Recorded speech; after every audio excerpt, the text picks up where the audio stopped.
Nehemiyas, ika-4 na kabanata.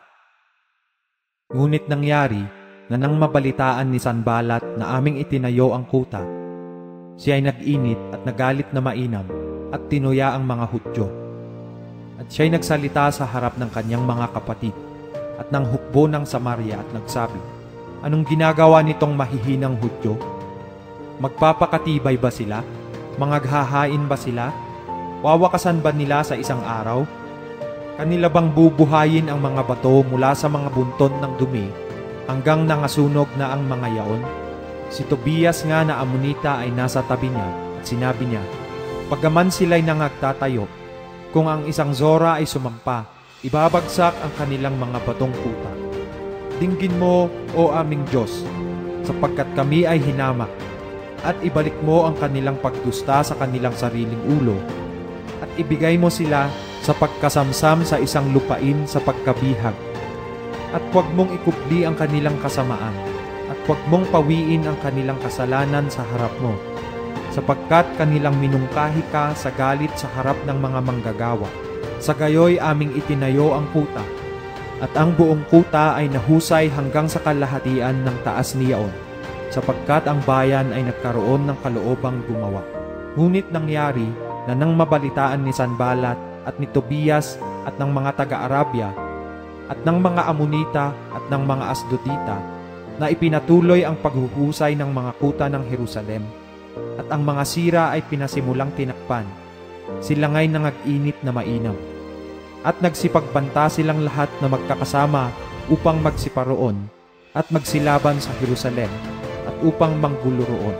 Ngunit kami ay nagsidalangin sa aming Diyos at naglagay ng bantay laban sa kanila araw at gabi dahil sa kanila.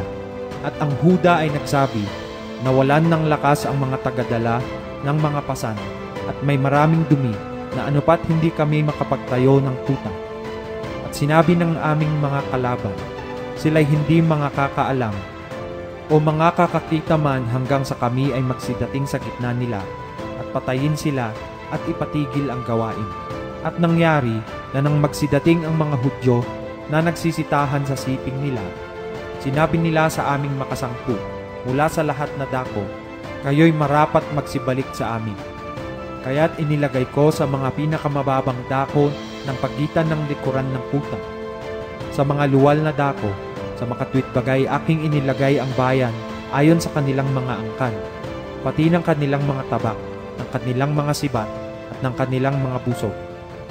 At ako'y tumingin at tumayo at nagsabi sa mga mahal na tao at sa mga pinuno at sa nalabi sa bayan, huwag kayong mga takot sa kanila. Inyong alalahanin ang Panginoon na dakila at kakilakilabot, at ipakipaglaban ninyo ang inyong mga kapatid, ang inyong mga anak na lalaki at babae, ang inyong mga asawa at ang inyong mga bahay.